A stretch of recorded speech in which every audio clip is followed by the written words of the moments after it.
SitRep with War Hamster Brady and Jameson Haygood, and I am so excited about this. War Hamster contacted me and said that he wanted to do this, and I think it's an excellent idea. Tell us what we're going to be doing today, Brady. Very good. Thank you. And Jameson, thanks for coming on short notice. Appreciate it, brother. You bet. Thanks for having me on.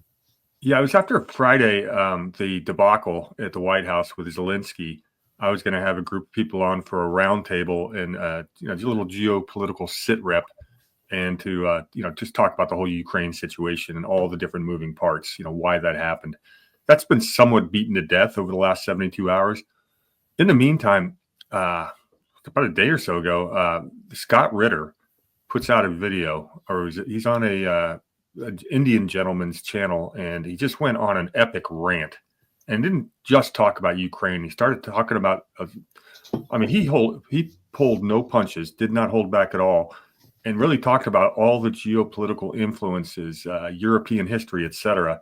And a lot of what he said corresponds with what Jameson talks about on his radio show. This whole New World Order, globalist, however you like to say it. And the same stuff the Colonel and I have been talking about between Operation Gladio, secret societies, etc. It all kind of ties together. So I thought what we'd do is start playing some clips of that Scott Ritter video and just free flow it and give some commentary and tie it all together. So War Hamster, let me ask Jameson, since it's his first time on our podcast, introduce yourself and tell people a little bit about you. Yeah, so I host a radio show, FM radio show here in the Jackson metro area. And the website there to catch the shows when you can't catch them live is goodfight1791.com. We're up and running with all the podcasting from the live. We just take the live cut and edit out the commercials and put it on anywhere where you can get podcasts. And of course, it's got a live streamer at goodfight1791.com. We've been at it now since October of 2019, 2 hours a day, 10 a.m. to noon Central Time. And it's one of these things where I've learned a lot since 2020 after the COVID psyop, but alternative media, those who won't hold to any one paradigm or one set of ideas as being true in contradiction to the facts that we're seeing, if you'll just open up to all that, we're getting more credible by the day. And all of the things that come out that they said were conspiracy theories, all of the things that they said were hyperbole is being proven true day by day. So that's what we got going, and it's blowing up. Now, obviously, he means Jackson, Mississippi. Yeah. You can tell by his accent. And Middle Mississippi, yeah. And Jameson found me on X and reached out to me, understanding the material about Operation Gladio, and invited me on to his radio show and gave us the entire show to go over all of the information for his audience. He is on a mission to make sure the people in his area and on X understand what really is going on in our government and in the world. And God bless you for doing that, Jameson. That's how I met him. And then I introduced him to War Hamster, and now here we are. Well, thank you so much. If I wasn't here doing this live hit, I'd be watching y'all live. So that's interesting for me to be on this side of it. Yeah, I love it. Go ahead, Brady. We're going to turn it over to you. All right. Let me just cue this up. I'm going to try to just stick to the parts where Scott Ritter's talking.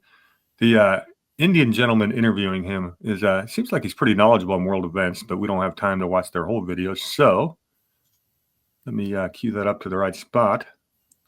I think we'll start it at the 4:20 mark. Okay. And I'll get the screen share going in 1 second. Should have had this queued up while Jameson was talking, but I'm an amateur.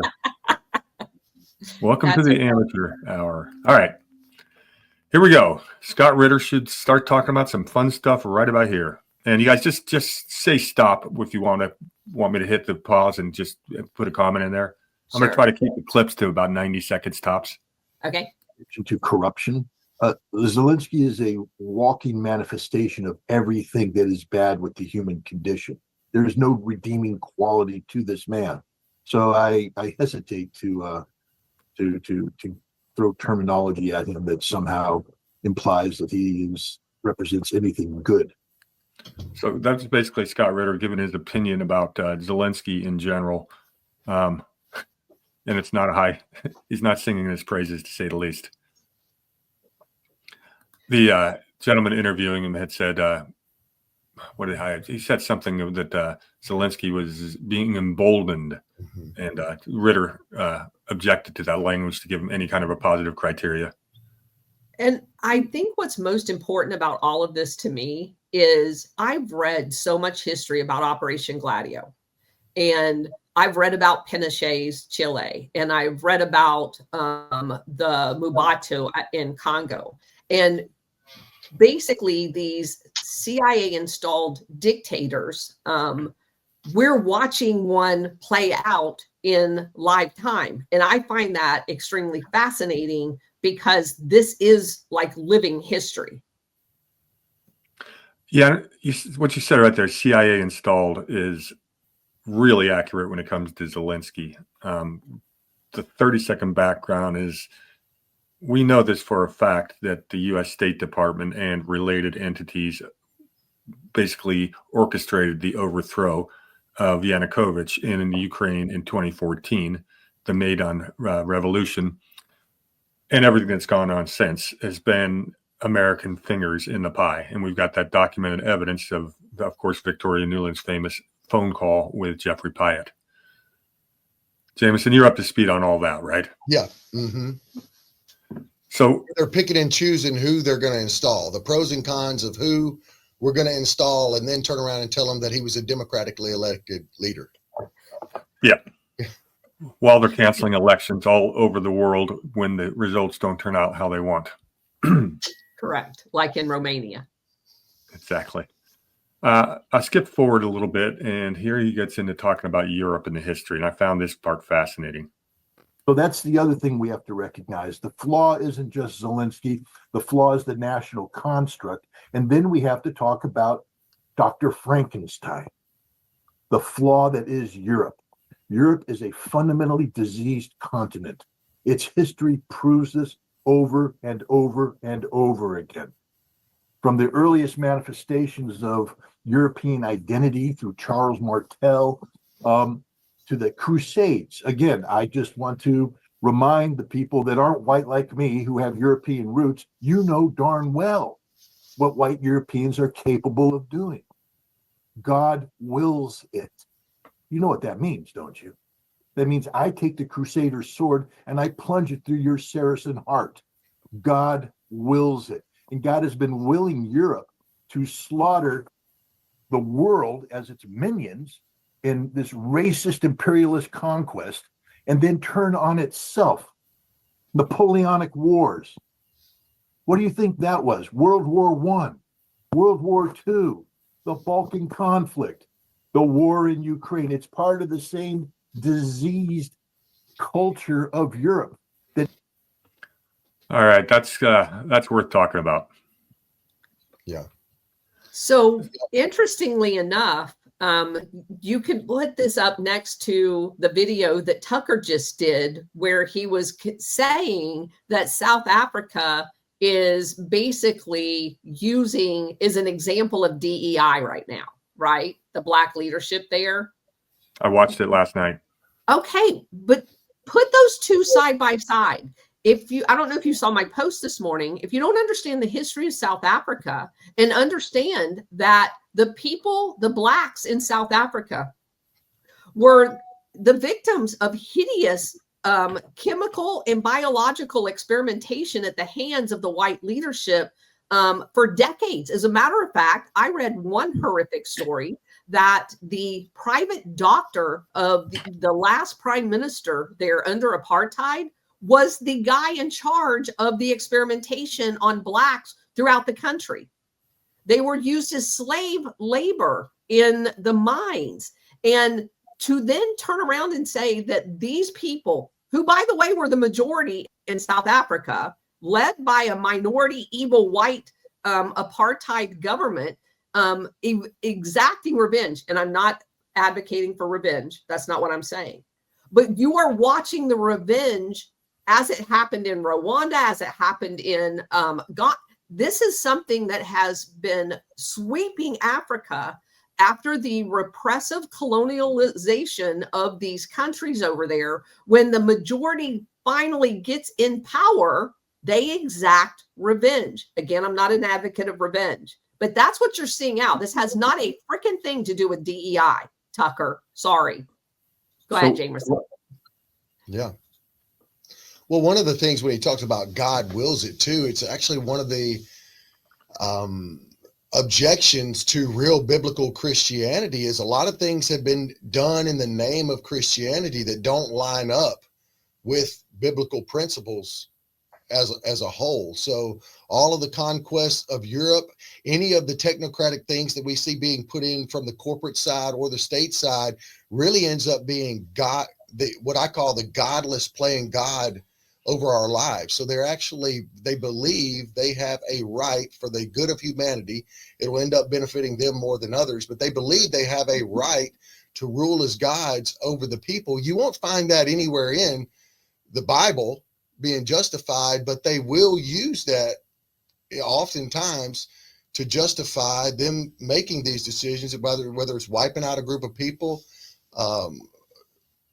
upsetting a legitimate government over a group of people, or whatever they do. They'll do it in the name of Christianity, but it's really not matching up with biblical principles. That's their excuse. And those objections given by those who have rejected Christianity in many ways make a lot of sense, unless you're there to say is to make sure they understand the concept that things done in the name of Christianity shouldn't look bad or discredit real Christianity. That's an excellent point. Go ahead, Warhammer. Yeah, and that actually touched on something the Colonel and I've been talking about is, with his origins of Skull and Bones and this, the puppet masters of the Eastern establishment, they all come from Puritan backgrounds, very religious, a lot of preachers, a lot of Protestants. Again, be careful who you follow, I guess is the motive here. Yeah. But you could say the same thing about Islam or Judaism or any other religions. It's a misinterpretation. And that brings me to my bigger point of what Scott Ritter is saying. He's basically saying it's a European disease. And I would say it's more of a human disease. There is no peoples on the planet that have not been guilty at some point in time in their history of conquering, rape, pillage, plunder, etc., when they had the opportunity. Now, the Europeans, starting around the 14th, 15th century, got really good at it. And obviously the colonial period, England was the empire where the sun never set. They've got their own particular mentality that's rather unique. And when they coupled up with the American Eastern establishment and all of America's resources, you got what we've seen, basically since the 20th century started, the Anglo-American rules-based order, which has basically been dominating everything that the unipolar world that runs everything. You start talking about the technocrats that Jameson mentioned. Well, that's got a lot of Masonic roots and some other occult philosophies behind it, but it really is the anti-God position. Mankind becoming that. So it's a really deep topic, but I just want to take exception to Scott Ritter saying this is just a European disease, because I say it's a human disease, and we're just now at this point in time, to really get past that, hopefully once and for all, and get past the age of empire. That was what was supposed to happen in 1776, but the Europeans weren't having it. Yeah. Yeah, and Brady, I can fit this in right here, and we'll probably revisit this concept. And many of us have now updated our paradigm to the force behind geopolitics as a whole. Now, I think this has always been here, but it's really evident now. It's not individual political parties. It's based on, should human beings be ruled across the planet by this unipolar hegemony that you've heard many alternative media guys way smarter than me talk about, or is the best model for the best process of peace and mutual benefits across the planet and the management of resources, sovereign nation states making their own decisions about who comes across their border with a real culture, with a real history inside nation state. They make their decisions on their agriculture. They develop their own commodities. They have their own manufacturing base. They decide what they want to teach their kids. All of these things that the globalist technocrats are trying to influence us on. We all have to, I'm not one for ussing and them and picking a bunch of sides, but the ultimate paradigm through which I'm looking at everything right now is, should there be a unipolar hegemony, or should there be a multipolar hegemony? Divided by nation states are the best thing we've come up with so far, with all of those benefits inside of those nation states and identifiers. And then we can work together for mutual benefit. Are we going to have wars? Yeah, but it'll be far more deterrence on mutual benefits for each other than if you have a one world government that will easily go bad. Yeah. What do we always say about centralized power? It will corrupt itself at some point in time. That's why decentralization is always a good idea. Keep everything local. I mentioned a second ago that, obviously the Europeans got really good at this game of empire, and the people who performed it the best were the British. And this whole philosophy that we're discussing, it all stems from Hegel, and the writers that came in the 1800s were descendants of Hegel, everyone from Marx on down, Alexander Pike, all these guys. One of the guys that we're going to be talking about more in our series is Cecil B. Rhodes. He's the guy who helped colonize South Africa, to the Colonel's point. He's very interesting. He actually was a Freemason and actually didn't spend much time with them because he didn't think they were organized enough. He has some amazing quotes. He says, "I contend that we are the finest race in the world, and that the more the world we inhabit, the better it is for the human race. Just fancy those parts of the world that are at present inhabited by the most despicable specimens of human beings." And he's talking about the Anglo-Saxon influence. He says, "I contend that every acre added to our territory means in the future birth of more of the English race who otherwise would not be brought into existence." And of course, he always said that it is Britain's number one goal, or England's number one goal, was the ultimate recovery of the United States, the crown jewel. Right. So that's where this whole mentality permeates throughout high society of Europe in the 1800s. And that's a direct path to where we are today. And he is the guy that's behind the whole Fabian Society, the round table concept that Cynthia Chung in her book, The Empire in Which the Black Sun Never Sets, credits the entire creation eventually of Operation Gladio, the stay behind units, and all of that. That's where all of this comes from. Yeah, there's a comment in the chat about Ritter went full woke and Ritter is a Duganist. Yeah, that's all partially true. For those who don't know Scott Ritter's background, he was a Marine intelligence. He actually had made some quotes that helped the weapons of mass destruction concept go forward. He then later kind of changed his mind once he became an inspector for the United Nations, a weapons inspector, and he's been highly critical of American foreign policy ever since. You don't have to agree with everything he says, but the guy knows his stuff. And if you want a non-American centric critic, this guy is worth listening to, whether you agree with everything he says or not. And as you can tell, the three of us aren't going to agree with everything he says, but it's important that he's saying it because he's not all wrong. Correct. Shall I continue to another clip? Yes. And while you're doing that, I just want to make sure that people understand that we practice what we preach, in that we read people's books that we do not philosophically agree with, because that does not mean that they don't know what they're talking about. They may have a completely different political bent and still be intelligent in their subject area. You have to keep an open mind if you want the truth. Yeah, that's a great point. I've got a book over there on my shelf. What is it? I'll think of the name of it. It's a guy who spent 30 years working for Henry Kissinger. So I'm probably not going to agree with much of what he says, but the guy's been in the room where a lot of big decisions were made. Right. And that's the guy who talks about this. The world is really ruled by about 6,000 oligarchical families. And that makes a lot of sense to me for everything we've studied. That's the way it seems that things work. It's all these interconnected families, and that's called Superclass is the name of the book. Yeah. And I didn't want to read it because I don't like the guy, but it was definitely worth the time. You have to do it. All right, let me play this next clip. It's going to talk about Donald Trump here. Said, I recognize the evil, and it is us. He literally said this. He said the greatest enemy of the United States is the United States because how we interface with the rest of the world. And he has come to power by appealing to the American people to break free of the chains of this conflict-driven military-industrial complex. Sound familiar, Colonel? Yes. The way we interface with the rest of the world, he is talking about not just the Gladio type operations, but the financial tyranny that I've talked about. And Jameson and I did a series on the banking relationship to all that. And it's very, very real. And they work together, two sides. And it's how we interface with the rest of the world post World War II has been hegemonic. Well, to your point, so everybody has to understand the three elements of power, military, economic, and political.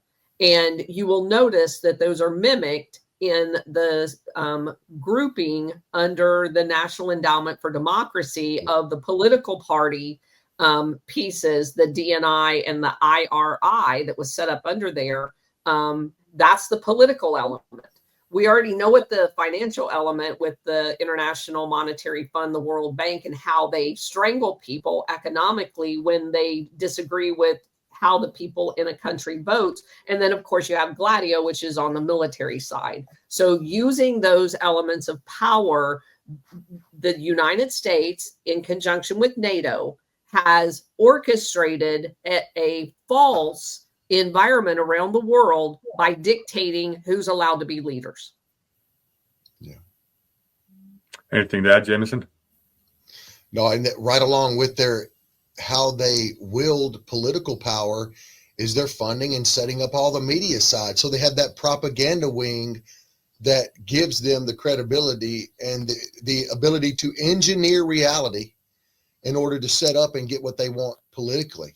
So they have all their bases covered in this. And that's kind of what I started off. I didn't do the best thing with my own intro, but when I talk about if you will open up to the reality, when I was first told about Gary Webb and the CIA, running cocaine into Southern California, I thought the guy telling me that was crazy.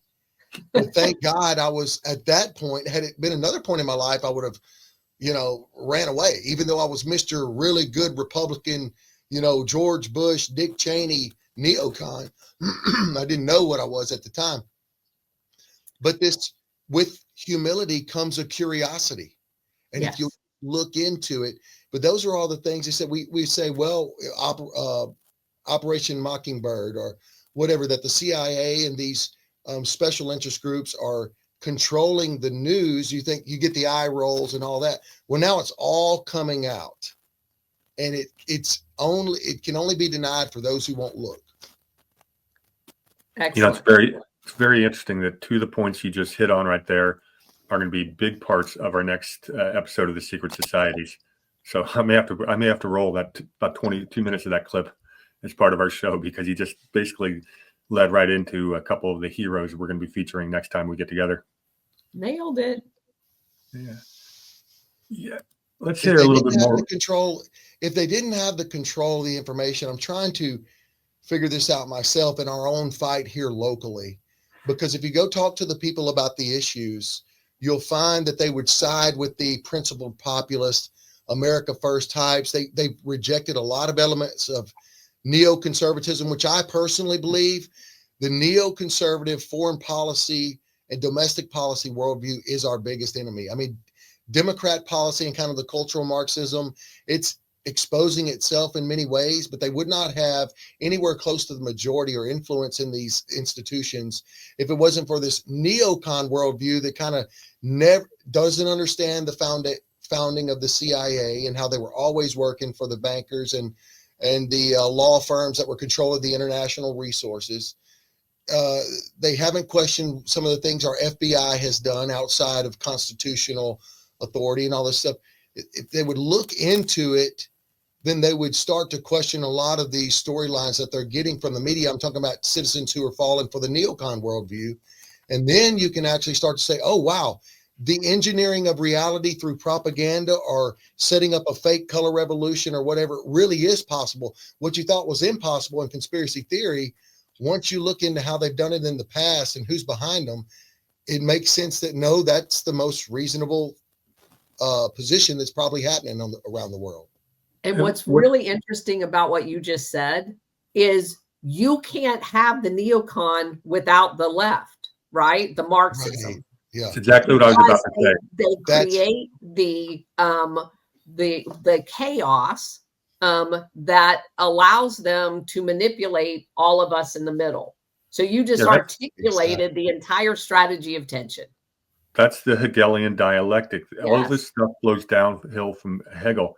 Now, if you know people that were liberals in the 60s, they used to oppose things like war, exploitation of resources. But now it's not just the neocon, it's the neoliberal, because we've shown is since World War II, American foreign policy, it doesn't matter who's in the Oval Office because they don't control the foreign policy. The establishment does, the military industrial complex, et cetera, that Scott Ritter just mentioned, and we've been talking about. And the question, of course, is, who's telling them what to do? And that would be the people I call the shadow state. The colonel has her own terminology. They're both accurate. It's the international syndicate. Yeah, these are the puppet masters. There's 6,000 hegemonic families. But you ask someone on the left, why do you now love war? And they don't know that because they've been brainwashed by the media. They've been told to do that. And the last point I'd make on this is they've lost. You see the ratings of the mainstream media. They're in the toilet. Their approval ratings are lower than Congress. And a lot of the talking heads, hi, Joy Reid, and people like Brian Stelter, they've been kicked off the air. They've lost their shows because no one believes their BS anymore. Thank people like us around the world. That's why we do it. Yeah. All right, let's hear more about Trump. And everybody can say that's theory, and I challenge you, and I said it to you last time, it's not theory, it's reality playing out right in front of your eyes. You just choose not to see it, not to believe it. But he is tearing apart that infrastructure that promotes conflict. What do you think the dismantling of USAID was? What do you think the dismantling of the National Endowment of Democracy was? Why do you think he has ordered the Pentagon to begin immediate reduction in budgets without any major foreign policy objectives? Because the trajectory is to demilitarize how America interfaces with the rest of the world. And Zelensky, Ukraine, and Europe can't handle it. See, Zelensky is a product of Europe. That's a great point he's making there. And we've been talking about that for quite a bit. Just mute me if it. No worries. Should I keep going? Or you want to make any comment on there? No, I think it's spot on. Yeah, he is definitely a product. Yeah, and what Trump's doing with from almost on day one going after USAID. Now, most people didn't know what USAID was 2 months ago.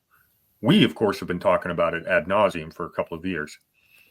And to see that being the very first target told me that someone on Trump's team has either watched our shows or has figured this stuff out for themselves. Yeah. And it's, follow the money, and that's all they're doing. But without the funding, I mean, the whole world changes. It really does. I have to give Trump a lot more credit than that. I think he's known this the entire time. I think his entire first term was mapping out their networks while he was appearing to appear like he's not in complete control. Because there's no way that they were able to do what they did in the number of days in which they did it had they not known exactly where to go. Yeah. I get the argument. I've several people close to me, including my wife, agree with you. I think there's a difference between Trump 2.0 and Trump 1.0. He had 4 years to learn from his mistakes and talk to some very smart people. And that's why he was able to hit the ground running so effectively and just throw blow after blow after blow at the deep state. And they didn't know it, didn't know it hit them. This whole Zelensky thing, along with a little bit of lawfare, is their first. I think it's the first attempt of the globalists at a counterattack. That's what that was. That was a setup by them. That whole Friday Zelensky meeting. Oh, yeah. Don't think it's going to be effective, but they're not done. This is not a dead animal yet. It's gonna keep fighting back. I agree. All right, hitting play again. The Churchillian construct that's been put in as a British propaganda exercise run by MI6, by the British Secret Intelligence Service. It's helped by the CIA, it's helped by mainstream media, but the major script writers all have British accents. Interesting. Have we not talked about that? Yes, we have. For the audience, the British have been exercising espionage, subterfuge, and all that for a couple of centuries. They used to do it, it used to be the private sector that did it before they eventually developed the MI6, British Foreign Intelligence. That is the grandfather of both the CIA and the Israeli Mossad and the other intelligence agencies that are known as the Five Eyes, which is basically the British Empire. Mm-hmm. So Ritter's talking about that exactly, and he's right that the America is now the muscle for the roundtable brain trust in England. Yeah, good I point. think they said that the Eastern establishment and the British establishment are probably pretty much equals at this point, because we do have all the muscle, but the English are still part of the game, and that's why the orchestrators were part of Russiagate 1.0. That came from England. Yeah. The fact that it was basically all orchestrated from the CIA station there and the FBI contingent there tells you everything. They were in a very friendly environment to try to overthrow the Trump administration. Yeah, and it's the plausible deniability factors. It's right there. The CIA allegedly can't operate in the continental United States, but the British MI6 can. And so they do that. They use each other to operate where the other one can't. Well, that would be under the premise that the CIA doesn't operate here, and they do repeatedly. So yeah, I mean, that's why my air quotes went up on that one. They needed when you're going after the president of the United States, you probably need some deniability. You're going to be a little more careful than you are in some of your other operations. Yeah, I had heard that, and this seemed pretty credible, I believe, just to give full credit, that I listened to a Jay Dyer lecture, and he talked about in World War II, MI6 was brought over and set up in, I think it was One Rockefeller Center. And there was British intelligence feeding a lot of our American, I know that was before we had our CIA set up, but they have always been trying to move the strings of the puppet America in many ways. And on the inside, I mean, they knew they were there, they weren't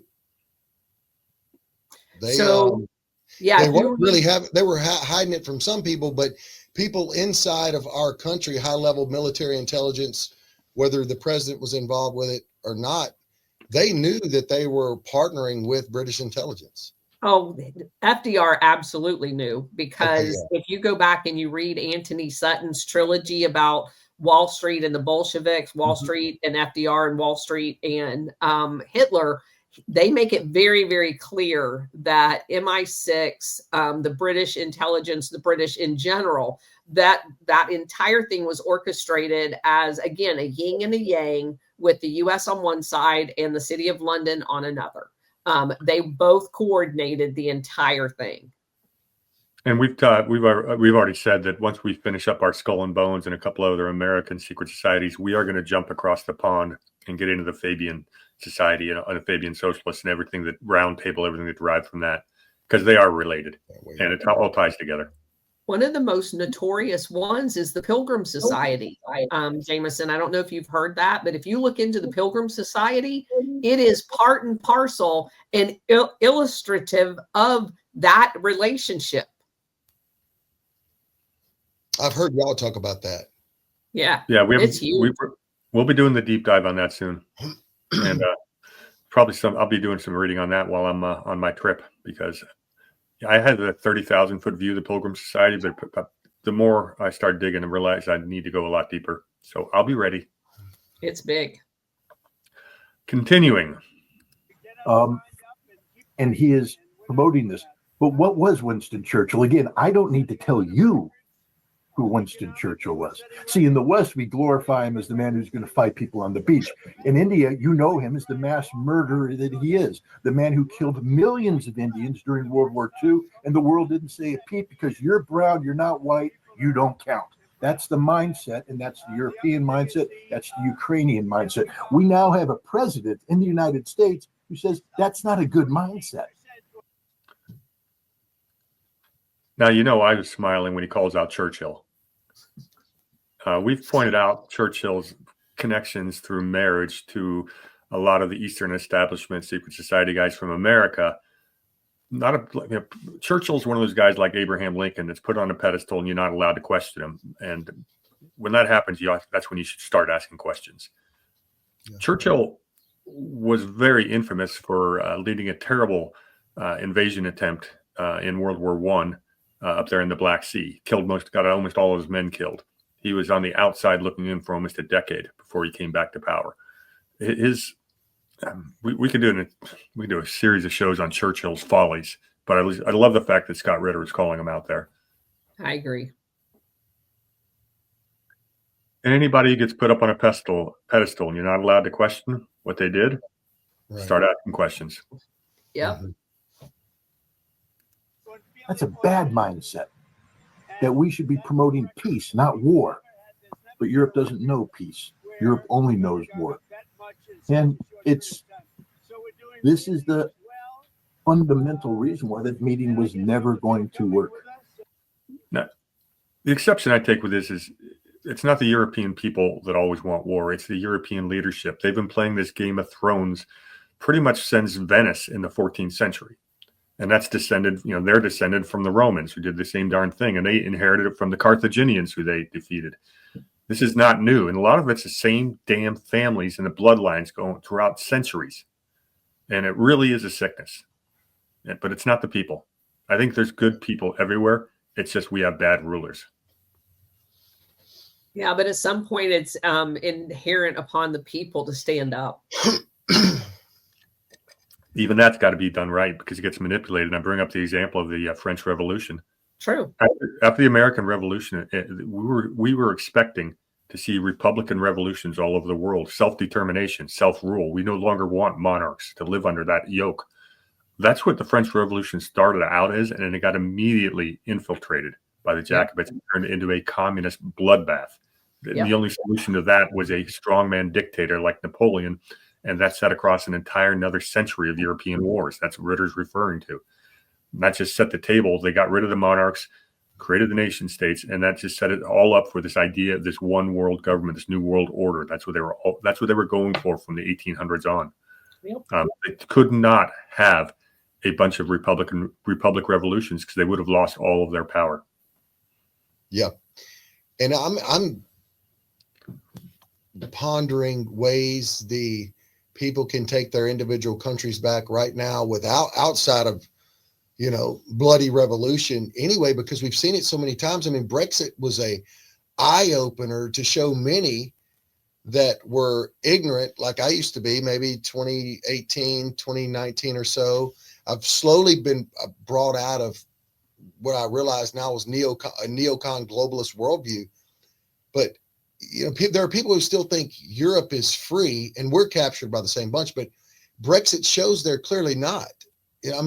We don't want to be ruled out of Brussels. How many times can they vote to leave the EU? And what do the oligarchs and bankers and the tyrants do? They kind of pat them on their head. That's a sweet little election you guys had. Now, get back to your little village.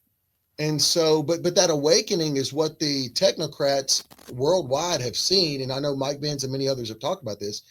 It's all over Europe. They're realizing that they're not able to do those things in a sovereign nation state, like I had mentioned. You're not controlling your borders. You're being flooded by, in Europe, you're being flooded by jihadis. Over here in this country to take us down, we're being flooded by third world military age males and other people. And they're not able to control their own energy, their own agriculture. They can't teach their kids what they want to teach their kids in school. And so you're right, Colonel, it's the people's job to stand up and throw this off. And it's further now, they're closer to independence than we've ever been across Europe and here in this country. But I'm trying to figure out how this small bunch of people still continue to stay in power. And it's probably through because they still are controlling a lot of the three elements that you were talking about earlier, which was military, political, and economic. Yeah. All right, continuing on. Great point, Jameson, by the way. Because Zelensky is a flawed human being representing a fundamentally flawed national construct that is a derivative of one of the most corrupt cultures in the history of mankind. When we think of that which has been wrought on humanity over the centuries, the Europeans are the core evil. The Europeans, from Europe comes the drive to slaughter in the millions. No other movement, even the Mongols coming across, don't kill as efficiently as the Europeans do. So he's right about the most efficient killing being the Europeans, but it certainly isn't unique. I mean, like I said, there's not a single culture that doesn't have a big period of this. You know, if Europe wasn't in the way, the Muslims would have, been, they would have done the Crusades in reverse, and that they were well on their way to doing it. They destroyed the Byzantium Empire, the Eastern Roman Empire. We saw it throughout China. How did the Chinese empires come to be? How do you unite a territory that big? It's through conquest. That's the history of mankind that we're trying to evolve past. But the point that the Europeans are better at it than anyone else, yeah. Question is, why are they better? I'll give you this is a fun little thought exercise. Why did Europeans, why were they so much more successful than these other parts of the world? In the Middle Ages, the Middle East, the Arab cultures were way ahead, way more advanced than Europe. So what changed? It wasn't gunpowder because that was invented in China. I would say it's happened because of three main things. The Gutenberg press, which allowed for literacy to explode and a whole bunch of thought revolutions took place. But more importantly, it was the dual entry banking system and the joint stock company. That allowed for the pooling of capital and mercantilist enterprise so that people had an incentive to go out there and colonize. And when you have a monetary incentive, people get very inventive, and you create an entire culture throughout Europe to go out there and take what the rest of the world had. And they had the money to do it because of this new banking system and a joint stock system that allowed you to pool capital, which allowed you to command much more resources than a simple monarch that could only go out there and tax his peasants. That was a huge difference, the development of those economic systems. Definitely a center of power. All right. I should have brought myself back in from that rabbit trail, but let's keep going. I went out and got this toy fishing rod. So when I'm doing shows with Ron and Doug, I can reel them back in when they start getting off the line. So are you suggesting I get one for you? That may be necessary. Okay. Noted. I got it for $8 online. I'll send you one. The other interesting thing about this channel, we talk about this stuff. We've got mostly an American audience, although we do have an international audience. This guy who's interviewing Ritter, he's got over 80,000 followers in India.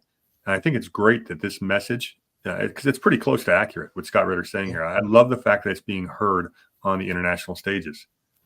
That's what we need to see, is people all over the world to understand what empire has always been.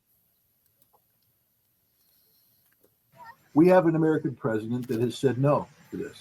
Now, he's not perfect. I mean, we can sit here and go through the difficulties of his Middle East policy, and the accusations that he is a supporter of Zionism. I have attempted to put together a narrative that shows he is trying to break free of that. But it's a difficult narrative to sell because of the more the more I try to say he's also trying to bring peace to the Middle East, the more I turn on the TV and see Israel committing acts of violence, promoted by the United States. And so this isn't a perfect president. America is not a perfect nation, and our policies are not perfect. But what I ask people to do when we speak of Ukraine is to become singularly focused on Ukraine for the moment, because Ukraine is the one conflict that could kill every person in India. You do know that if there is a third world war and it goes nuclear, you all die. You will not live. So this war means more to you than any other conflict out there right now. And so we have a president who says he wants to bring an end to this war. I'd like to believe the world should be trying to give him a chance. Any thoughts? No, I mean, I agree with that. When you were in the military, what kind of briefings did they give you on World War III? And, is there such thing as a limited nuclear exchange, all that kind of stuff? You got any insight on that?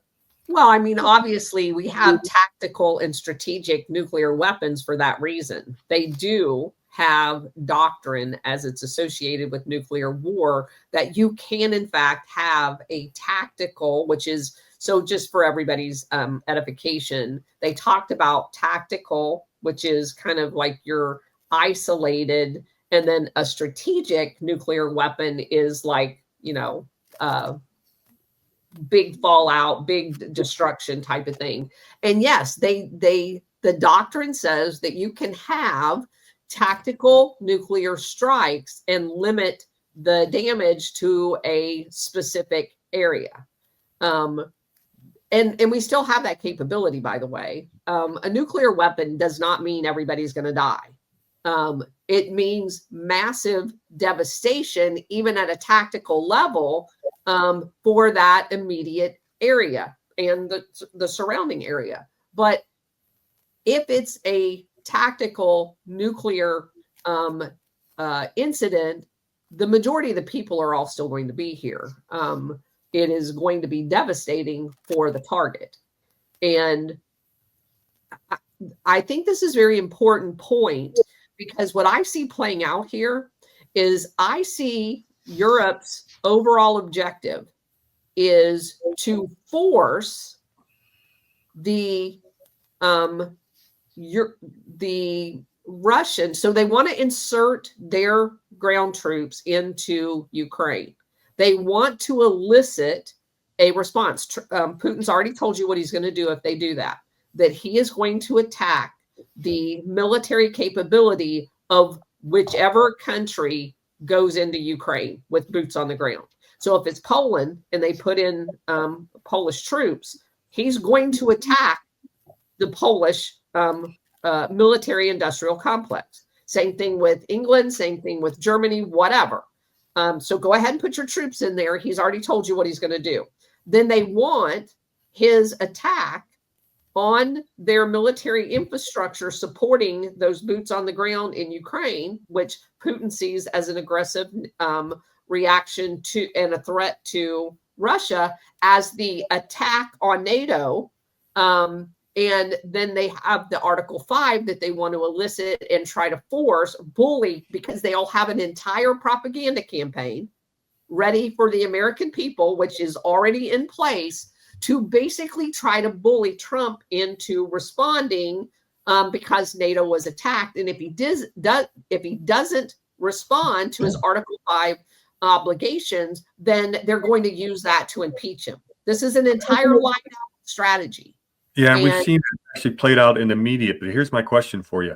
Have these people never read Article 6? Because Article 6 of the NATO treaty said it has to be on the territory of the parties. If it happens in Ukraine, Article 5 is not invoked automatically. So interesting. Again, they're not interested in the truth, Brady. They're interested in creating a narrative in order for them to sell people who are primarily ignorant of what the big picture is. I'm just telling you, this is what I see being orchestrated with all that is going on right now. They are trying to intentionally provoke Putin into a misstep in order to, just like we did in World War I and World War II, to get the US involved. But I think this is going to backfire, because if they were to commit forces into Ukraine, I think Trump will use that as the impetus to leave NATO, that he is not going to allow the irrational warmongering of Europe to entangle the United States in yet another world war. And he will use that as an impetus to withdraw. So literally, I hope they do it if the intent is to try to pull us in, because I think it's going to have the exact opposite reaction. Yeah, I agree with that. At least I really hope you're right on that one. Yeah, and doesn't it make sense if you look at history and think about what the international syndicate that you talk about, Colonel, that's so evident now. If you look at the NGOs and the nonprofit organizations and the different unelected bureaucracies and the intel agencies and how they're all working together, that's been exposed just since Trump has been in office, in particular with USAID. Don't they now, with Donald Trump sitting here and issuing executive orders like a very clear statement about the CBDC not being able to be implemented right here? And I know people talk about there may be end runs around that or what, but either way, just the rhetoric out of the straight out, no CBDC is going to be rolled out from the Federal Reserve. And then the dismantling of the network through which the bankers and the intel agencies are issuing soft power on other countries to oust leaders and set in their globalist regimes and all this, just what we've seen from the past 2 months.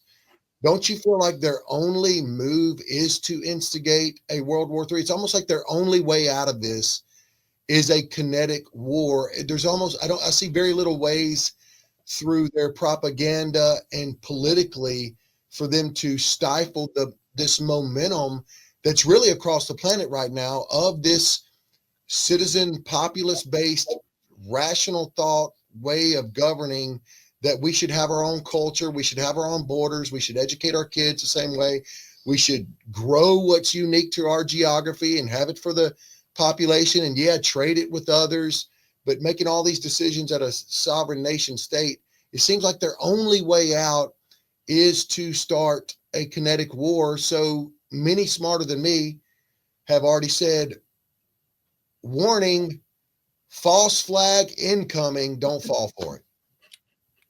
So if you step back from this and you don't look at the details of what we're going through right now, what has been the international syndicate's long-term goal as it relates to Russia? If you go back and you look at the Fabian Society, their initial conversation in the late 1800s was Russia has to be divided. At the Ural Mountains, everything west is going to be part of Europe and everything east is going to be part of Asia. And they want the natural resources of all of it, but they want it under the control of someone they can control. And as a result of that, that is what they're going for. And if you look at how they went about doing it, and just look at post-World War II, we can talk about the Bolshevik Revolution and all that other stuff, but just look at what happened after World War II. They have incrementally surrounded Russia. They're trying to incrementally surround China under the same auspices. And as they do that, Putin has been very vocal about, don't do it, don't do it. And Ukraine was literally his last straw. Yeah, to your point, we had under Obama, with Hillary in charge of the State Department, the quote unquote Russian reset going on, complete with the Russian Silicon Valley and Skolkovo. That ended during the Arab Spring because we started doing uprisings right on Russia's doorstep. And that's when the entire diplomatic break happened. Yes. Going back even further to your earlier point, Russia under Tsar Nicholas, I believe, they were allies with most of Europe during World War I. Yet at the end, and he's related by marriage to half the royalty in Europe, These people, it's just incestuous like everything else. But they're all cousins and everything like that. And yet the British, with a little help from America, are the ones who funded and financed the Bolshevik Revolution that overthrew their own ally during the middle of World War I. That happened. That bigger geopolitical game is more important than their alliance. And but these people they play chess at a very high level. And they always have. It's the great Game of Thrones. All right, back to our video. It's important to reiterate that President Donald Trump hysterical. I'm not all that interested in what our host says. Because we have a tendency, all of us, all observers have a tendency to become singularly focused on the drama playing out in front of us. And what we saw playing out live on TV was the most dramatic thing we've seen in the world of diplomacy ever. Mm-hmm. You have never witnessed a moment like that. Right.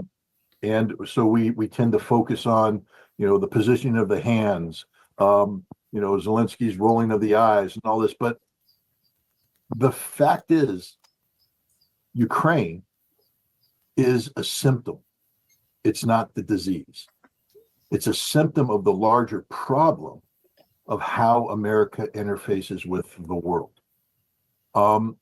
And when you take a look at, again, this is just a straight up statement of fact. As DOGE, and your audience is familiar with DOGE, I hope, the Department of Government Efficiency, which isn't a department, it's just this made up construct, but it had to be made up, just so people understand.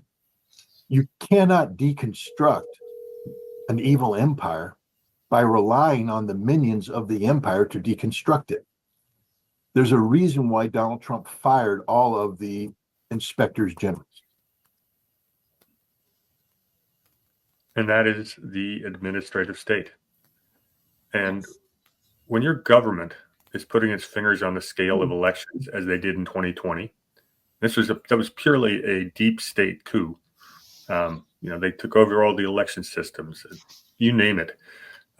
They forced the COVID lockdowns down our throats, the scare, the manufactured crisis. All of that was done by the administrative state and their puppet masters. And until those people are gone, this is the resistance. You see all these idiotic Instagram videos about how they're going to resist. And hopefully those people don't have their jobs for much more than about a day after they do those videos. But you're going to have to root these people out one by one by one. And I'm amazed at how quick this Trump administration struck after they knew who their enemy was. Yeah. Just kind of a side note too, but the way I understand the way DOGE is rolled out may be a little different than what Ritter was saying there. I was under the impression that the Department of Government Efficiency has just been placed inside the Department of Digital Services, or he renamed the Department of Digital Services the Department of Government Efficiency. So as I understand it is a legitimate up and running department, and it's also staffed with the temporary protocols to legitimately staff these agencies with Elon Musk and his people. Correct. Okay. Yeah. All right. That's true. Yeah, Ritter got that one wrong. I noticed it too. I'm glad you picked it up. Yeah, it used to be the United States Digital Services. Now it's the United States DOGE Services. Okay. So. And one thing we may get around to this too is because I'm really focused on the social movements tied to this and the social response of this. And the reason why I said that is you get a lot of the people who are arrogant and not curious, or this is affecting their lives in one way or another without realizing if we keep going like we're going, it's going to affect everybody's life.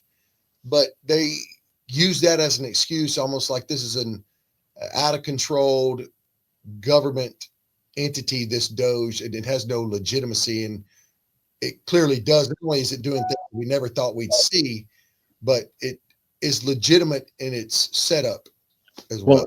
And it's brilliant to have this be the attack vector, because we've put the bad guys in the position they've got to defend continuing government waste and fraud.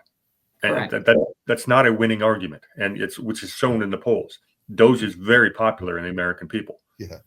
Yeah, for a reason. I mean, even the left says, yeah, we'd like to get rid of all the waste. We're not stupid. So let me address a comment that's in the chat right now where Mayday said that Trump deal for Taiwan to make chips in the U.S. is further surveillance state and digital ID incoming. Mayday, you're wrong. What he is doing is removing the Taiwan knee-jerk reaction of the U.S. to defend yet another quote-unquote ally. There's a whole history, which I will not get into for time's sake, dealing with Taiwan, that they want Taiwan in order to needle China, just like they want Ukraine to needle Russia.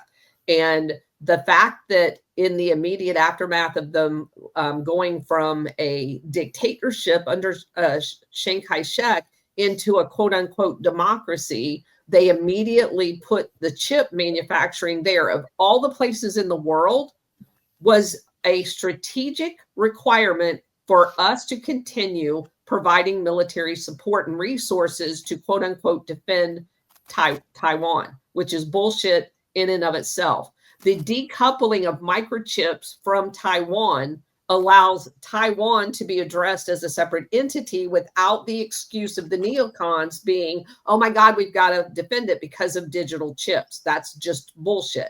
And he is strategically getting out ahead of that arm. And that's exactly what they were doing with Ukraine. There's always going to be a reason why they want to drag us into a war. Trump is dismantling all of those reasons. There's no more of a digital state if the chip is made in the United States than if it's made in Taiwan. That's not even a coherent argument. But anyway, go ahead. Okay. And I agree with that, by the way. Because the inspectors generals come from the ranks of the already corrupted, people who have already sold out to the system, and they rise up. They're supposed to police something, but they're not. They're the gatekeepers to ensure that no fundamental change takes place. That's the Praetorian Guard, I think is the proper term. And anybody knows the Roman history, or if you don't, Praetorian Guard was powerful enough to replace a Caesar if they didn't like him. They did so on a number of occasions. This is the Roman bureaucratic state, their military industrial complex. And that's something that's been in place throughout the centuries. A monarch doesn't rule on its own. He's got to have the one level below him, and they have to have the support. And as governments have gotten bigger, that's become this big bureaucratic state. The Chinese Empire had the same thing, Imperial China, to the point where the emperor had almost zero power for centuries. So this is nothing new under the sun. And let me just tell you from personal experience about the IG system. I identified about 5 layers of chain of command, complete corruption through the IG system. And the initial takeaway from the Air Force IG was they were not going to do anything to address any of it. It was not until it was refiled at the Department of Defense IG office where other people, to include civilians, were able to look at it that any action was taken to hold the chain of command accountable. The IG system in the government is totally broke. And you'd expect so because it's a political appointment. And if it's, if you're appointed by Obama. No, most of the IGs are not. Like in the Air Force IG is a military officer. It's not a political appointment. I recall during Horowitz's reports, and by the way, he did a better job than most of us give credit for of getting actual facts on the record. That was important, that they were talking about the political appointments of a lot of those internal things. So if I'm wrong, correct. Some of the civilians, it's not a quote unquote confirmed political appointee, but there is a society that Congress set up that basically once you're in it, you're like in an insulated vacuum. Interesting. All right, a little bit more of this. It's not about policing, it's about preventing change from happening. And so they were eliminated. Doge came in. And what is Doge finding? Doge is finding out that, first of all, the entire construct of American foreign aid is corrupt because it's not about helping anybody. It's about empowering America by using foreign aid as a cover to achieve regime change or regime manipulation. I don't want to get too political here, but India was a victim of this as well. And then we can get into who was driving this. Let's take Georgia before I talk about India real quick. The Republic of Georgia was the recipient of hundreds of millions of dollars. Oh, I think the Colonel and I did a show on this last year, and it was called "Our Gladio." Is there a Gladio revolution going on in Georgia right now? And the answer is yes. Yes. It's one of those things that once you see the patterns of how we do the regime change, you can never unsee it. Correct. And it was so you just read a couple of articles about what's going on in Georgia. You said, "Oh, I recognize that. This is what's going on." In U.S. money, foreign aid money. Last year I did a deep dig into it. I broke apart the USAID budget. And what I found what we were doing in Georgia was promoting alternative cultural concepts in the name of diversity. Georgia's a fundamentally conservative nation. I'm not saying that that's good. I'm not saying that's bad. I'm saying it's Georgia. That is the reality. But instead of respecting that reality, what we sought to do was alter that reality by coming in. And the very first thing we do is we empower diversity. Now, that may work here in America. Some would say it hasn't worked, hence what's happening today. But that's an American concept. I want to skip forward a little bit to some of the better rant stuff because we've already litigated Georgia, unless you want to comment. Well, I just want to say one thing that I have found out since we did our show on Georgia.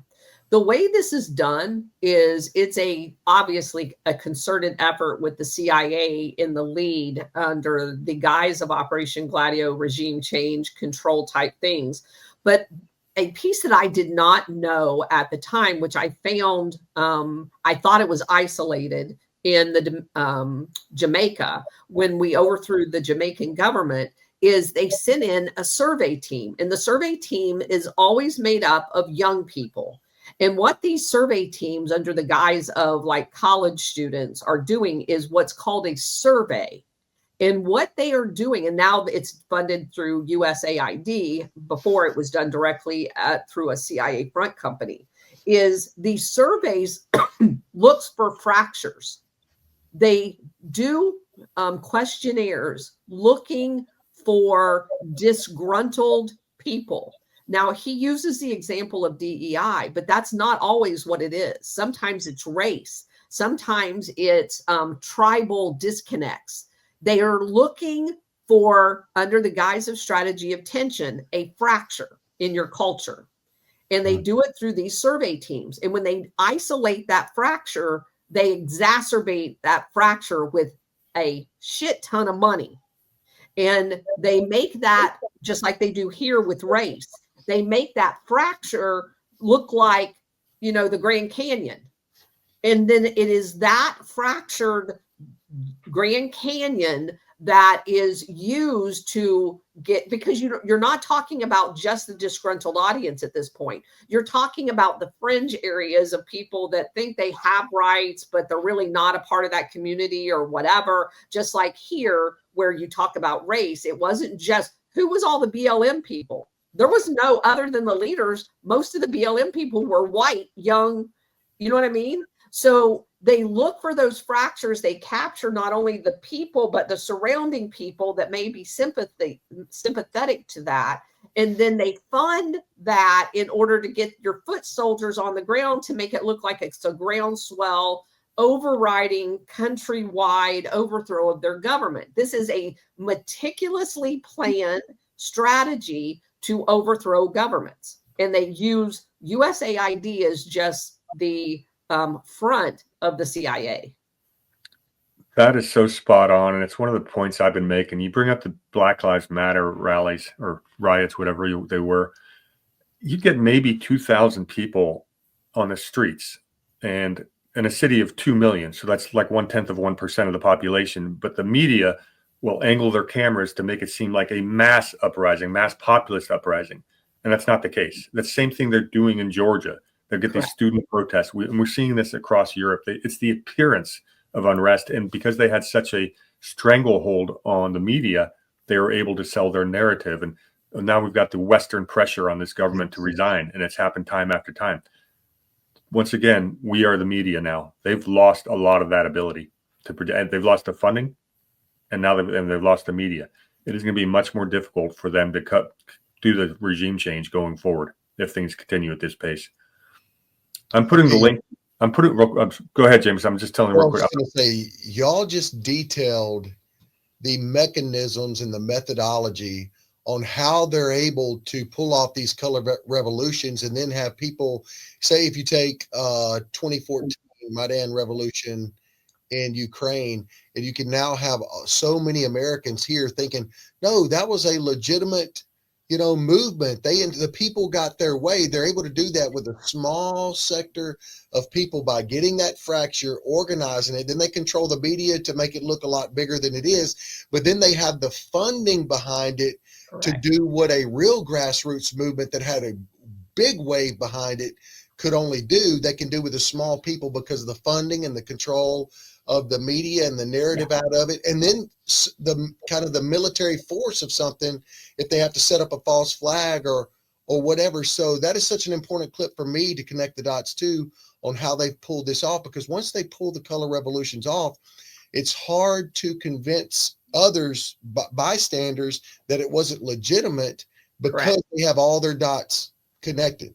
And the piece that you mentioned earlier about the propaganda, that's cannot be undersold in this, because what I found out in like Venezuela and Chile, when we overthrew the Chilean government in 1972, we actually had corrupted their military with the same USAID. We had, if we didn't actually buy media, we bought the media. And Allende never, ever, neither did Venezuela, eliminate free speech. Why do you think Zelensky, one of the very first things he did was got rid of all of the rest of the media? Because you can't have an independent media if you're going to control the government and do a regime change. So the fact that Venezuela had, the entire time they were trying to coup that government on multiple occasions, had an independent media, tells you the guy that's in charge is not the dictator.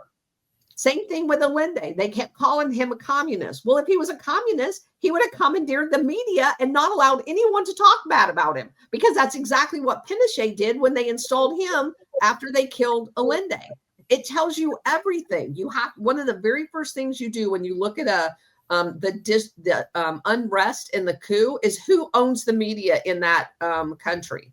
And if you find out it's independently owned, then some shit's going on. If you find out it's owned by the state, you already know that it's a dictator. In the case of Ukraine, 9 of the 10 TV stations were owned, well, just 5 years ago was the case, was owned by Ihor Kolomoisky, who was Zelensky's sponsor, which is rather interesting. Yeah. Hey, did you guys happen to see, I'm interested in your opinion, because one of the things that woke me up, I had no clue about what was going on in Ukraine. And I was learning about international oligarch, central banking, soft power abroad in 2022. And I had woke up in many areas, but it was Oliver Stone's Ukraine on Fire. Do you guys have an opinion on that documentary? Have you seen it? I have not seen it, but I've heard really good things about it. And I've had a couple people say, yeah, Oliver Stone said the same thing. So I'm guessing he's mostly on the right track. It all checks out, especially as it covers that late 2013, 2014 coup. It talks about, Soros being able to come in with the National Endowment for Democracy and overnight set up legitimate news agencies that were running nightly news propaganda. Correct. So I'd been interested in seeing your opinion of what you thought about that. All of that documentary has really checked out in many ways. Yeah, I think I've only seen snippets of it. I was paying attention in real time of that Ukraine when it was happening, and it was pretty darn clear what was going on. The reason I was paying attention to it is because I knew about the Orange Revolution back in 2003, and it happened. And of course, I was working in investments at the time, and there's a lot of international bond funds that got caught flat-footed on both of those. So it was, in the background of what had actually happened. But yeah, it's even the mainstream media before like 2020, you can go back there today, and they would talk about the Nazis in Ukraine. They could talk about the coup. They would all of a sudden the script flipped when they needed Ukraine to be the good guys. So you brought up Soros.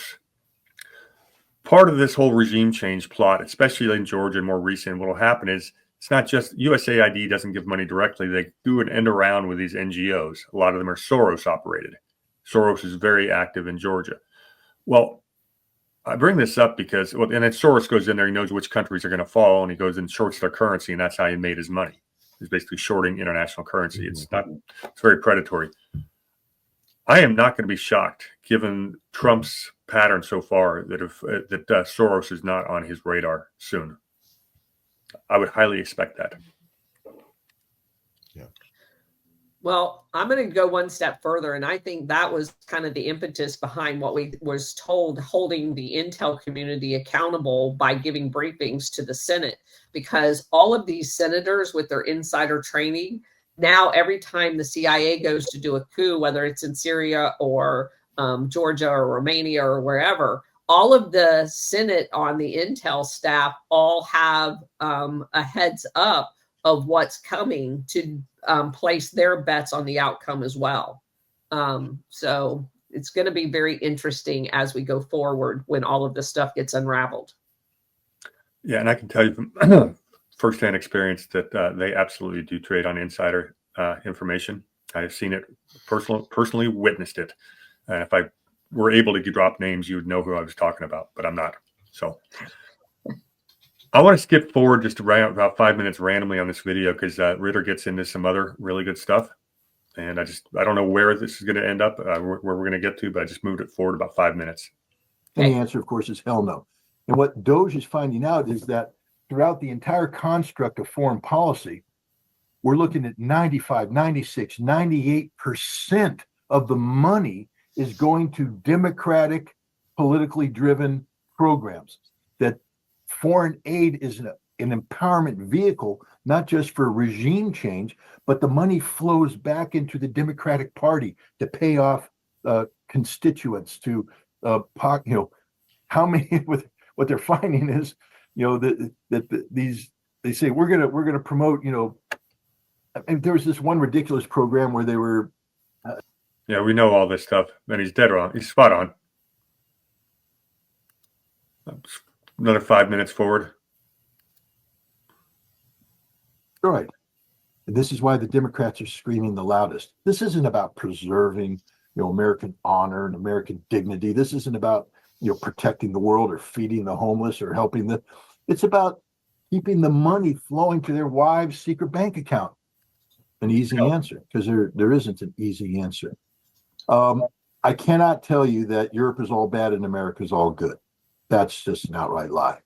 In fact, in the post-war reconstruction of Europe, we used Europe as a tool to promote American global hegemony. Yeah, the Colonel and I talked about what he just said right there, and that's the Marshall Plan. Basically, U.S. tax dollars going to rebuild Europe so they can continue to buy American manufactured goods. That was the circle that kept us from sliding back into the Great Depression. Our financial system's been broken for a very long time and is propped up by this artificial insertion of capital that came out of nowhere.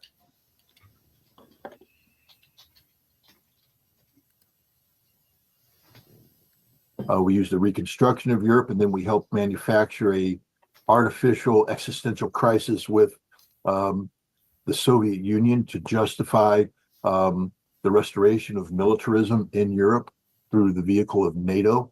But we made sure that we dominated NATO, that we were in charge, that we. I know the Colonel. That's your cue, Colonel. Yeah, I had to pause there. What could that be? I'm not sure that we. I think who dominated NATO was the Nazis, but it's funny because it was actually a handshake. If you look at like the first 20 years of the civilian leadership, everybody knows there's a Secretary General of NATO as well as a 4-star U.S. military commander of NATO. They sit side by side, and the civilian side was 100% Nazis in the denazified aftermath of World War II. And of course, we had Nazis sitting in Germany in charge of their intelligence apparatus. You had Nazis sitting everywhere. They were exporting Nazis everywhere. I mean, it was a commodity. They put them in Japan. They put them in the U.S. They put them in Egypt. They put them everywhere. So, yeah, that whole thing, and the fact, obviously, that NATO turns around and creates Operation Gladio using Marshall funds, by the way, as part of the initial funding with Rockefeller money, as Paul Williams in his excellent book points out. All of this was to create the perpetual ability to control the world via NATO as a defensive structure. And if we've been discussing the people that were implementing the Marshall Plan and put it together, just happened to have an awful lot of similar connections to secret societies like Skull and Bones. Yes. We also happen to have a lot of connections to the people who financed the Nazis in the first place: Prescott Bush, Brown Brothers, Harriman. See, everyone's starting to see how this kind of all ties together. It's part of one big plan. One big plan. This is the New World Order. That is exactly what they call it. And it is pure Hegelian dialectic. They keep giving us two opposite stories to keep us at, to keep us going at each other. Yeah. Divide and conquer is the easiest way to put it. Yeah. And you do have to admire the beauty of the plan. It's been executed quite well. I mean, chaos and control. We directed NATO. We also did the same thing in promoting the creation of the European Union. That was the notion of a unified Europe, the economic aspects of which would be responsive to the United States, the same as NATO expansion responsive to NATO responsive to the United States. And this worked.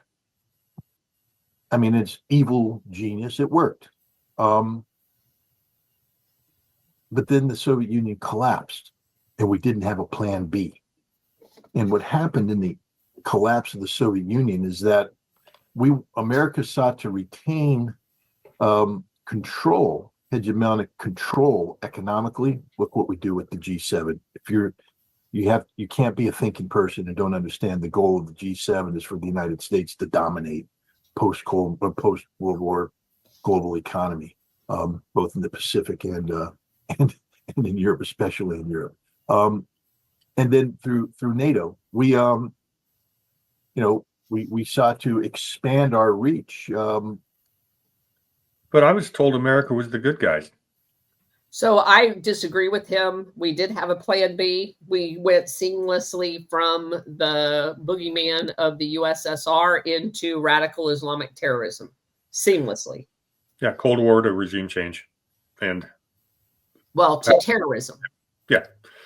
Terrorism was the excuse, then of course it wasn't radical Islamic terrorism. It was whatever it is to keep us it's part of the manufactured crisis of the Hegelian dialectic. We're all worried about nuclear war during the Cold War. Then it became, you got to be worried about Islamic terror. Then it's domestic terror. They've always got to keep us scared. And if we're scared, that gives them an excuse to move the surveillance state. That's where you get things like the Patriot Act. That would never go through without us being afraid. Correct. Jameson? Yeah, and they weren't setting, if I say it this way, check this. So after World War II, they weren't liberating any of Europe. Rather, they were just changing kind of how they controlled it. It became more of a democratic socialist, but corporatism. and technocratic form of control. And then they started to implement their supranational kind of Fabian style groups to control it, which would be the EU and NATO and stuff like that. So is it fair to say we weren't liberating Europe? We were just changing who controlled their resources and decision-making power, and it wasn't the people. Your assessment is correct, but let me simplify that. They went from overt control to covert control. Okay. And that is what my research into Operation Gladio, the Nazis did not lose World War II. The dictatorship, Fabian society did not lose World War II. They went from an overt war to a covert war, which is why it was necessary to distribute all of the Nazis around the world to continue the war. They were just going to do it covertly through Operation Gladio, stay behind units, and the terror that it instills, they found to be much better than the costly overt major war. It was much easier to covertly control people through the terror that was inspired by the Soviet Union's going to come in any minute. The whole psychological operation that we all went through by having to cower under our desks, like that's going to somehow save us from fallout. We were being psychologically co-opted into a covert war against our personal sovereignty and against the sovereignty of our country. And from a financial standpoint, I guess a geopolitical standpoint, we're out there as we're spreading democracy and capitalism. We're basically creating these countries that have just become decolonized. We're recolonizing them, making them financial debt slaves to this rules-based or Anglo-American rules-based order. So they get you from above and they get you from below. And anybody who steps out of line with the World Bank or the IMF or anything like that, well, that's the trigger for the Gladio operation to take place. Mm-hmm. And if any nationalist, if any Trump back then was to rise to power and say, hey, we need to start controlling our own borders. We need to get back in touch with our old culture and history and unite together and start to develop our own commodities and agriculture, then that person was the one that would be Gladio. They were murdered. You just have to look at Lumumba, Allende, the Sandinista government who tried to kick out United Fruit out of Nicaragua. Every single one of them was either overthrown, attempted overthrow repeatedly. Same with Assad in Syria. You are not allowed to rule as a sovereign state. Same thing we're seeing with Trump, Bolsonaro, Viktor Orban. Very much so. Slovakia. Yep. As well. And it's a 100% clip, which is why it's very frustrating to still be surrounded by bigger platforms of this neocon worldview that's hurting us and stifling us in so many ways. It's keeping a lot of people asleep. That's the purpose. It's when it's so obvious. I mean, when they come in, they being the international syndicate, the shadow state, when they come in and they say, okay, the people have voted, you see their little finger, they got some ink on their finger. How is it 100% of the time there's a new person, a new regime that would say, UN Agenda 2030 is great. Bring your international oligarchs in here and control all of our resources. Tell us what energy to use. It's too obvious to me now to not get extremely frustrated. Although I want to be positive and say the awakening is spreading, I think our biggest hurdle right now is still the big media types that are holding to this neocon worldview. A lot of them out of ignorance, some of them because it pays them well to hold to it. That's our biggest block right now that I see. And you're dead on, Jameson. And I say this often, the people that they invite on to these big platforms continue an improved narrative, or they do limited hangout reveal in order to make you think that they're the expert, but they will never mention Operation Gladio. They will never mention the intricate details of how this machine operates, because that's too much information. Yeah. Well, I want to be respectful of Jameson's time because you've got another show to do. So I think we've probably seen enough of Scott Ritter. Good stuff today, guys. This was an excellent show. Yeah, I was looking forward to this. We put a lot of pieces together geopolitically, big picture. Any closing thoughts? Jameson, you go. Oh, sure. There is a lot of thought inertia, to term it this way. There's still a little bit of frustrating. Like I said, the awakening is happening, but let's just take the Ukraine, Russia, NATO versus Russia. You'll still see the posts on Facebook, the ignorant posts on Facebook that would say, I saw this one. Who watches Rocky IV and pulls for Ivan Drago? Right. I mean, you get the ignorance there. As they're saying, I'm pulling for Rocky, i.e. Zelensky is right. And there's so much to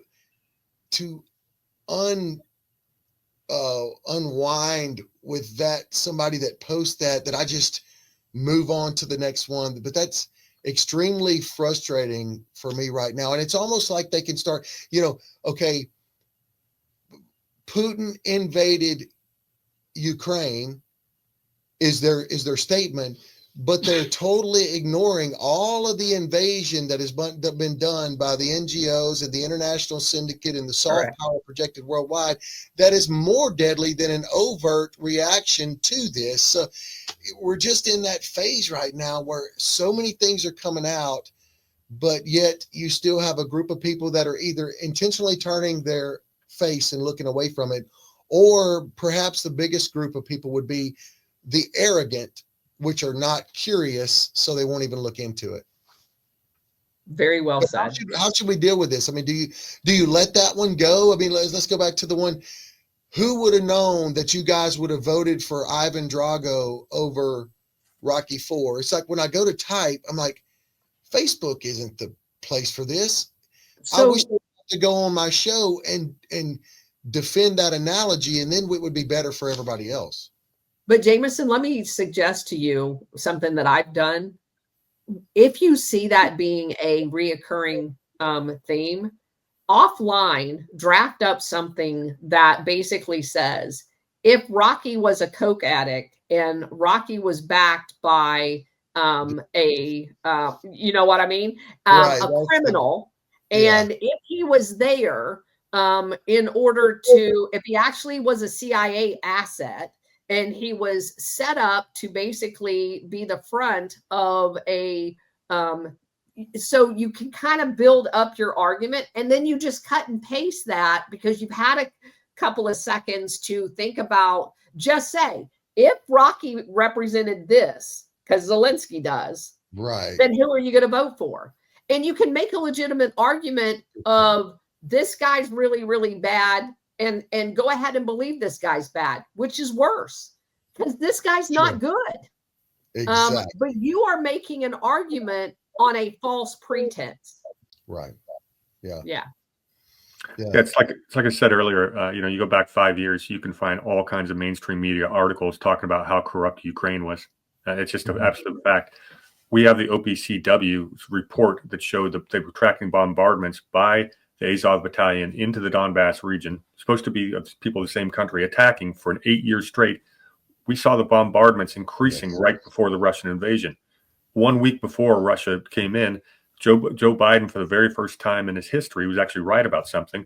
And he said, Russia's about to invade, Ukraine. And I'm saying to myself, of course, that's never going to happen because Biden's never right. Well, obviously he was, because they knew it was going to happen. And you look at the ship deployments war right before this.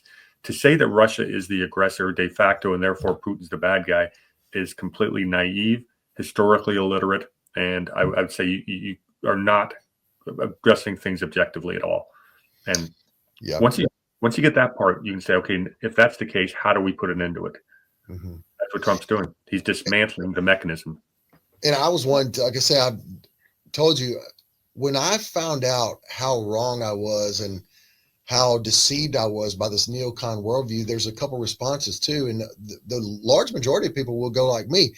You get angry at the ones that fabricated the reality of the situation. You get angry at the idea of those who were able to lower the sovereignty of your nation, almost participate in collapsing your nation while building world government abroad. When you awake to all this stuff, you either kind of shrug it off and say, oh, it's too much for me to look into or whatever, which will happen. Some people you try to talk to about the brief little history of Ukraine, just starting right there, 2008 or 2013 or 2009, when Yanukovych came in, you get that person and you can't help them if they just don't want to go into that information that would help inform them in where to fall on the right side of this in 2025, if they're not willing to start back at some of the previous points on the timeline. And that's just something you can't handle. So you just move on. Yes. And then the smart ass part of me wants to say, well, yeah, sure. If in your analogy, Rocky was a Nazi. Okay. Yeah. I mean, there's a lot of responses. And of course, at the very end, what does Rocky do? He says, we got in here and fought this out so you guys didn't have to do the kinetic war. Yeah. So even if you just took the ending of it, you get to say, well, you're missing the whole point of Rocky. He didn't beat Drago and then we all go kill each other in a war. But those types of uninformed takes are frustrating to me, and me being in media, it's mainly the catalyst for my frustration comes from it's fed by a neocon false reality. So that's what I continue. We're about to go double down on it here at 10 a.m. Central Time. Shameless plug. It's goodfight1791.com is where you can get the old podcast, but we do live radio 10 a.m. to noon every day. And here in Mississippi, we are captured by a neocon globalist group of oligarchs installing our representation. What a great state Mississippi is, full of incredible people that would make this state and country stronger again, with the exception of we're captured in our media, neocon media, not Democrat media, neocon media and neocon globalist oligarchs. Take, for instance, both of our senators right now, and I don't know how far back, but both of our senators were appointed by the governor. And then once you get the incumbency, it's really hard to throw them out. Right now, Senator Roger Wicker. Yeah. He's the one sitting here pushing neocon aggression like no other.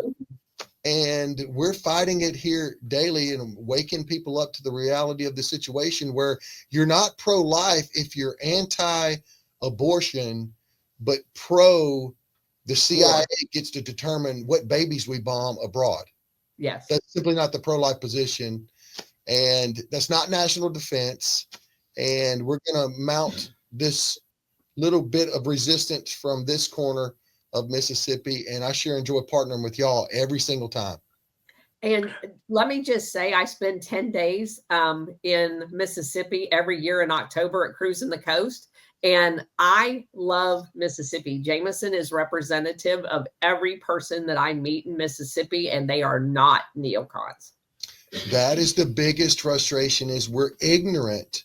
We have a whole bunch of our population that is ignorant on what conservatism is, or really what this new resistance to the world government is. A America First principled populist movement, not unlike what's spreading across Europe. I define it all the time. A hegemony of sovereign nations that make their own choices, that are unified in a culture. Don't have to be the same ethnicity. We're unified in the same culture. We have a history to unite around, to learn from our mistakes. We have unique agriculture that we should be pushing forth in developing. We have unique commodities. And as we develop all that, then we have leverage to do a mutual beneficial trade with other people. This, in my opinion, is the best model for man, fallen man, this side of eternity, to govern themselves by. And it's picking up steam everywhere across the planet. So all right, go do your day job. Think locally. Act locally. Yeah, cheers, everyone. Y'all been so kind, and your friendship, your mentorship is very valuable to me. I bid y'all Godspeed. All right, go follow Jameson Haygood on X, and Brady, you enjoy your honeymoon. And I will see you guys at 4 o'clock today. Cheers, everyone.